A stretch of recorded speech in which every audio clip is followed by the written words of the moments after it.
Bonsoir. Ce sont de véritables radicaux, ils sont toujours là pour bloquer Sciences Po ou faire du tumulte. Mais qui sont-ils vraiment? Qui sont les membres de Sud Étudiants? Nous allons partir à leur rencontre. Alors qui sont-ils vraiment? Sont-ils des gauchistes en sarouel qui font n'importe quoi et puent la bœuf? Ou bien des gens sérieux avec un programme? J'en doute personnellement. C'est une enquête que nous avons réalisée pour vous. Attention, les images sont très choquantes. En gros, c'est dans l'entreprise qui vont payer une formation à leurs salariés.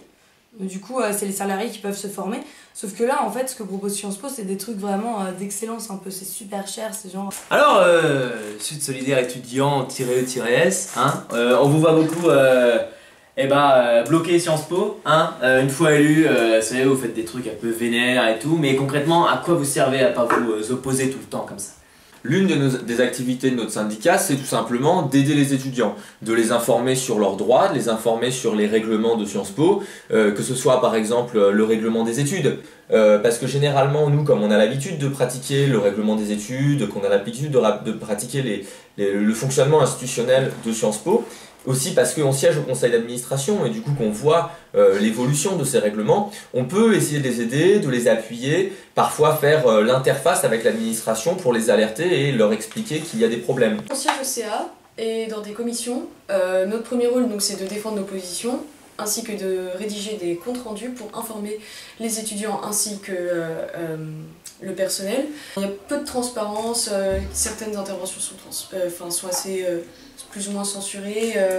On ne nous dit pas forcément tout ce qui se passe là-bas, donc on a un rôle d'information pour les étudiants, pour leur expliquer ce qui se passe au sein de l'administration et tout ça. Alors mon petit Jean-François, c'est ça, hein? On va parler un peu sérieux, on va parler budget, niveau argent, hein?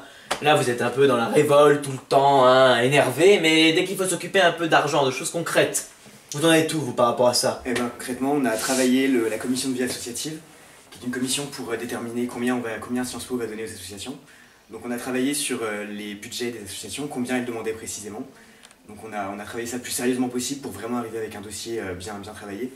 Le problème, c'est que nous on combat l'austérité budgétaire parce qu'on n'a pas suffisamment d'argent pour donner à toutes les associations. C'est-à-dire qu'on a un budget de 46 900 € cette année. Or, on a calculé, au total, les assos demandent environ autour de 59 000 €. Donc on n'a clairement pas assez d'argent pour en donner à toutes les associations, on est obligé de diminuer parfois.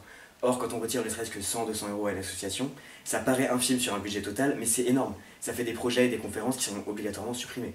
Bien, et alors, pour financer ça, est-ce qu'on ne pourra pas trouver un moyen avec les frais d'inscription? C'est quand même une rentrée d'argent importante pour l'école. Comment vous situez par rapport à ça? Vous voulez qu'il n'y ait plus rien, que ce soit la pagaille comme ça? Alors le problème des frais d'inscription, c'est qu'ils sont très élevés dans cette école.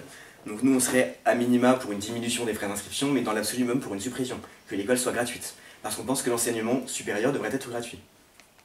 Alors Faustine, deuxième de liste Sud Étudiant, apparemment Sud Étudiant, les absences, plus d'absence quoi. Les gens viennent s'ils veulent, comme dans un moulin, au marché quoi, n'importe quoi.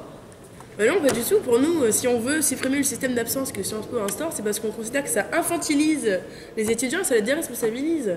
On n'est pas des élèves, on est des étudiants qui savent prendre des décisions.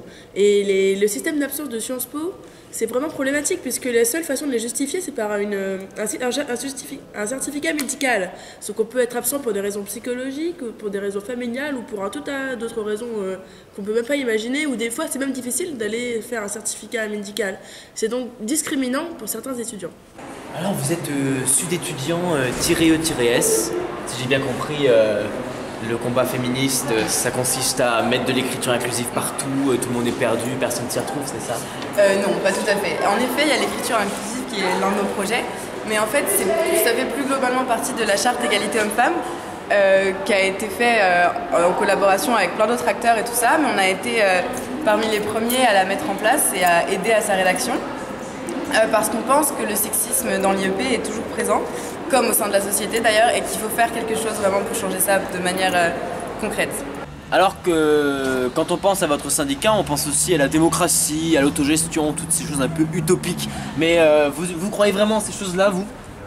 Écoutez, ce sont des enjeux qui sont absolument centraux. Aujourd'hui, les étudiants élus au CA de Lille 2 sont représentés au Conseil national de l'enseignement supérieur et de la recherche, ce qui n'est plus le cas pour les étudiants de Sciences Po. Nous considérons que c'est une question centrale de pouvoir être représenté à l'échelle nationale. De plus, nous défendons l'idée que les représentants du personnel au conseil d'administration sont en effectif trop peu nombreux. Il y a actuellement un seul élu représentant du personnel. Également, l'on conteste la présence lors du CA de personnalités extérieures, représentants extérieurs, qui n'ont aucune légitimité à notre sens pour représenter les étudiants, et le personnel et la vie de cette école. Ouais, et de plus, aujourd'hui, au niveau du CA, il n'y a que 9 étudiants. Nous, on demande une démocratie directe. On veut que les étudiants puissent prendre des décisions, avoir un poids central au niveau du CA. D'autre part, s'organiser entre eux pour établir un vote de grève, pour finalement avoir un vrai poids, pouvoir établir des décisions centrales pour que les étudiants, qui sont des acteurs finalement majeurs au sein de Sciences Po, puissent s'exprimer sans limite. Donc en tant que syndicat de lutte, vous menez la lutte? Bon, c'est en sérieux, hein. C'est quoi la lutte, la vraie lutte? L'enjeu, c'est de porter nos revendications au-delà des séances du conseil d'administration, de la porter dans la vie de tous les jours par des actions concrètes pour diffuser nos idées et défendre nos positions. On a par exemple fait un genre des appels à manifestation depuis l'IEP, des départs communs. On a également tracé une banderole et des écritures qu'on a amenées en manifestation. On s'en est servi pour être en tête de cortège. On a fait un cortège jeune en fait qui rassemblait de manière plus large que juste Sud étudiants. Et on organise également des assemblées générales pour que les étudiants soient directement impliqués dans leurs conditions de travail et aussi par rapport à la sélection à l'université que nous condamnons fermement. En fait, on essaye de replacer Sciences Po dans une vision globale de la société. Et notre lutte ici à l'IEP s'inscrit dans quelque chose de beaucoup plus large. C'est d'ailleurs pour ça qu'on s'oppose à la sélection à l'université, aux réformes d'Emmanuel Macron, etc.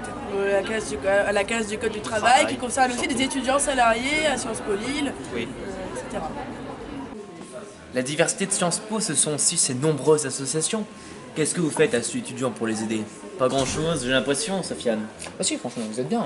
On répartit l'argent dans la CVA. Après, on aimerait qu'il y ait une meilleure communication après entre les associations et l'administration, puisqu'il y a parfois des problèmes de communication pour certaines conférences et tout ça. On aimerait aussi qu'après, c'est sûr qu'il y ait un affichage plus simple dans l'IEP, parce qu'on peut pas actuellement, on a des zones réservées où on doit afficher. C'est déjà mieux que par le passé, mais on aimerait pouvoir afficher absolument partout dans l'IEP. Ceux dont on a envie d'afficher, ceux dont on considère que c'est nécessaire d'afficher pour faire passer nos messages, informer les élèves de tous les problèmes de l'administration et tout ça.